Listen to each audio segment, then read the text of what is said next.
जय हिंद। आज हम एसएससी जीडी द्वारा पिछले दिनों में पूछे गए मैथ के क्वेश्चन का बहुत फास्ट तरीक़ों से हल करना सीखेंगे। देखिए, आपके स्क्रीन पर क्वेश्चन दिखाई दे रहा, और ये क्वेश्चन 17 जनवरी को पूछा गया था। कब? 17 जनवरी को। लेकर एक पर्स को 10% के लाभ के साथ 99 रुपये में बेचा जाता है। यदि इसे 72 रुपये में बेचा जाता तो पूछ रहा है कि उसे कितने प्रतिशत का लाभ या हानि होता। तो देखिए 10% ना, 10% को अगर हम भिन्न में बदलेंगे तो कितना हो जाएगा? 1/10, 1/10। तो यानी ये आपसे कह रहा है कि देखिए ना, कि कोई वस्तु थी कितने की? 10 यूनिट की थी, और उसको बेचा जा रहा है कितने लाभ पर? 1 यूनिट के लाभ पर। यानी बेचेगा कितने? 11 यूनिट पर। 11 यूनिट पर। अरे भैया, 10 यूनिट उसका मूल्य था, 1 यूनिट के लाभ पर बेचा गया, तो बेचेगा कितना पर? 11 यूनिट पर। और इसी 11 यूनिट का मूल्य आपसे दिया था कितना? 99। कितना हुआ? 99। तो अगर 1 यूनिट का निकाल देंगे तो कितने जाएगा? 9 रुपया। 1 यूनिट का 9 रुपया, तो 10 यूनिट का हम निकाल देंगे तो कितना आ जाएगा? 90 रुपया। यानी ये हुआ कि वो वस्तु कितने की थी? 90 रुपया की। लेकिन आपसे कह रहा है कि इस 90 रुपया की वस्तु को, है ना, 90 रुपया की वस्तु को कितने में कह रहा है बेचने को?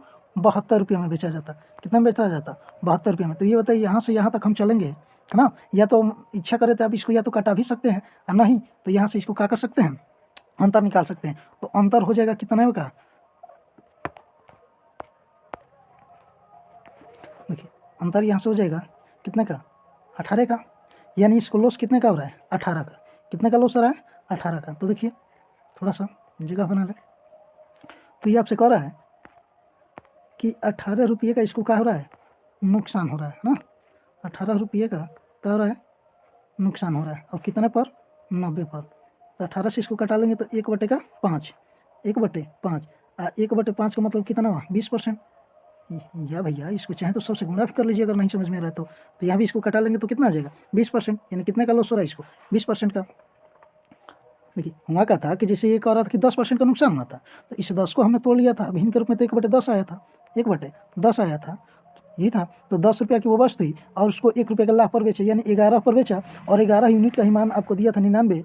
तो हम इस वस्तु का सीपी निकाल लिए तो कितना आया था? 90। लेकिन अब कह रहा था कि इस 90 को, है ना, जो 90 रुपये की वस्तु खरीदा था, उसको बेच कितने में रहा था? 72 में। तो इसको नुकसान कितने का हो रहा है? 18 रुपये का। तो 18 रुपये का इसको क्या हो रहा था?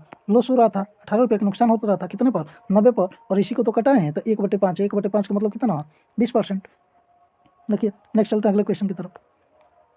देखिए, कह रहा है कि एक खुदरा विक्रेता 10% छूट देने के बाद ना 2700 रुपये में एक वस्तु को बेचना चाहता है।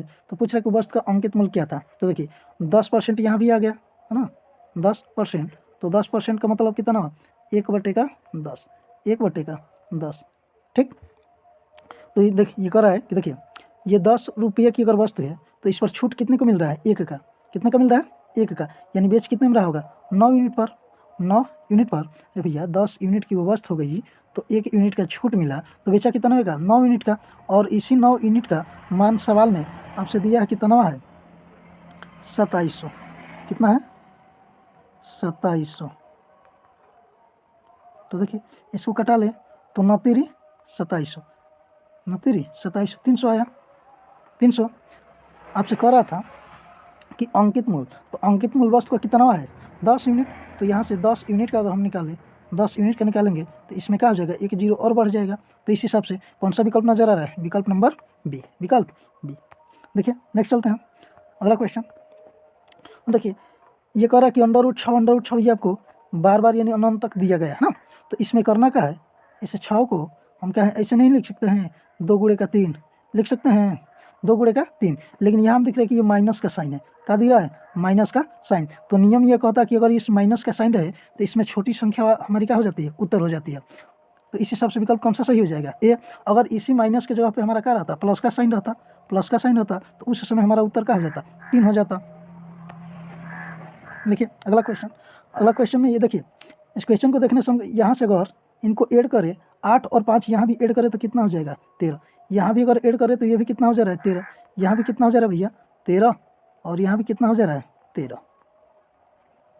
आपसे इसमें पूछा है कि छोटी संख्या, तो कुछ मत करिए, बस इसमें जो दिया गया है, ये जो संख्याएं हैं, इनका आपस में गुणा करा लीजिए। अगर 11 में 2 से गुणा कराएंगे तो कितना आ जाएगा? 22। अगर यहाँ 10 का 3 में गुणा कराते तो कितना आता? 30। अगर यहाँ से इनका गुणा कराते तो कितना आता? 42। और इनका आपस में अगर गुणा कराएंगे 8 का 5 में तो कितना हो जाता? 40। अब बस यही देखिए कि इसमें छोटा कौन सा दिख रहा है आपको? 22। तो 22 यानी किसका मान है? √11 प्लस √2। देखिए कौन सा विकल्प हो जाएगा? यानी विकल्प डी। थोड़ा सा छुप गया है, देख लीजिएगा कौन सा सही हो जाएगा? विकल्प डी। नेक्स्ट चलते हैं अगले क्वेश्चन की तरफ। अगला क्वेश्चन कर रहा है कि 16 पारियों में एक बल्लेबाज का औसत कितना है? 36 है। और कह रहा कि अगली पारी में यानी 17वीं पारी में कितना रन वो बनाया है? 17 रन बनाता है। तो अब पूछा कि उसका नया औसत क्या होगा, ये आपको बताना है। तो देखिए पहले उसकी औसत कितना है? 36। कितना है? 36। और ये बताइए भैया कि जब उसने 70 रन बनाया है तो इसके एवरेज में तो वृद्धि होगी ही होगी, है ना। अब ये बताइए ये 36 से ये 70, ये 36 से पहले 36 रन का एवरेज था और इस बार बनाया है कितना? 70 रन। तो यहाँ से अगर अंतर निकाल दे तो कितने का हो जाएगा? 34 रन। 34 रन, ठीक। पहले पारी थी कितनी? 16वीं पारी, 16 पारी थी। अब एक पारी और भी ऐड हो गई तो कितनी पारी होगी? टोटल हो गई 17। 17 में इस 34 को इक्वल बांट दी तो 17 दूनी का 34। कितनी बार में कट जाएगा? 2 बार में। आज 36 में इस 2 को ऐड कर लेंगे तो कितना आ जाएगा? 38। बस एकदम सिंपल था। देखिए ये भी औसत से ही क्वेश्चन है। ये 14 की 13 जनवरी को शायद पूछा गया था। देखिए इसमें चले तो कह रहा है कि 50 प्रेक्षकों का औसत कितना है? 36। कितना औसत दे दिया आपसे? 36, ठीक। और कह रहा है कि इसमें हुआ क्या कि 48 को गलती से कितना ले लिया गया है? 23 ले लिया गया है। यानी यहाँ से यहाँ तक त्रुटि कितने का हो गया? 8 में से 5 गया, सॉरी 8 में से 3 गया 5, है ना। और 4 में से 2 गया 2, 25। कितना त्रुटि हुआ है? 25 का। देखिए 25 की त्रुटि हुआ है ना, यानी 25 इसमें और कम आया है, यानी 25 इसमें और एक्स्ट्रा हो गया होता। और इसमें प्रेक्षक कितना थे? 50। कितना थे?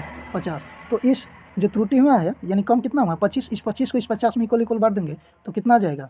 1/2। 1/2, 1/2 का मतलब 0.5, 0.5। यानी ये हुआ कि उसके एवरेज में और वृद्धि होती कितना की? 0.5 की, 0.5 की।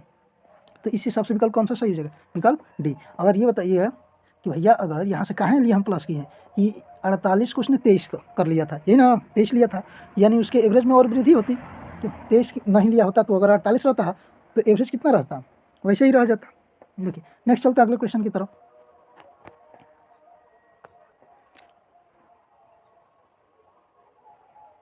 देखिए ये भी उसी रिलेटेड, ये तो क्वेश्चन हो गया था, हुआ था ना, ये हो गया था, दोबारा आ गया। देखिए इस क्वेश्चन को कह रहा है कि 2 पुरुष या 3 महिला एक कार्य को 4 दिनों में पूरा कर सकते हैं, तो एक महिला और एक पुरुष मिलकर उस कार्य को कितने दिन में पूरा कर सकते हैं? तो देखिए इसको हल करने का एकदम आपको ट्रिक बताते हैं, बहुत आसान ट्रिक है ना। ट्रिक ये कहता है कि देखिए एंड बट आर यानी और वाला, है ना, गुणे डेज ना, यानी दिन और बराबर गिवन डेज, ठीक है। तो इसमें इसी तरीके से देखिए सेम करिए। और यहाँ हम चले तो देखिए और वाला में चले तो ये एक महिला है ना, तो महिला है 1 बटे और, तो इधर कितनी महिला है? 3, तो और में कर दिए 3, और पुरुष भी साथ है तो प्लस पुरुष। यहाँ और वाले में कितना दिया है? 1, और या वाले में पुरुष की संख्या कितनी दिया है? 2, हो गया। और गुणे दिन, ये दिन निकालना है आपको, आजकल टू दिया गया दिन कितना हुआ है? 4 दिन में, तो किसके बराबर कर लेंगे? 4। और देखिए इनको अगर हम हल करें, इनका एलसीएम ले लेंगे तो 6 हो जाएगा। तो इधर चलेंगे तो ये हो गया, ये यहाँ पर 2, यहाँ पर कितना हो गया? 3, और इधर चलेंगे, दिन तो निकालना ही है तो इसको हम डी ऐसे ही कर लेते इधर। और इधर कितना दिया है? 4। कितना दे दिया आपको? 4 है दोस्त, थोड़ा सा 4। तो ये बताइए ये 4 इधर आएगा तो गुणा करेगा तो कितना हो जाएगा? 24, और 2 3 जोड़ देंगे तो कितना हो जाएगा? 5, और 5 इधर भाग करेगा यानी कितना हो जाएगा? 24/5। कितना आ जाएगा? 24/5 दिन।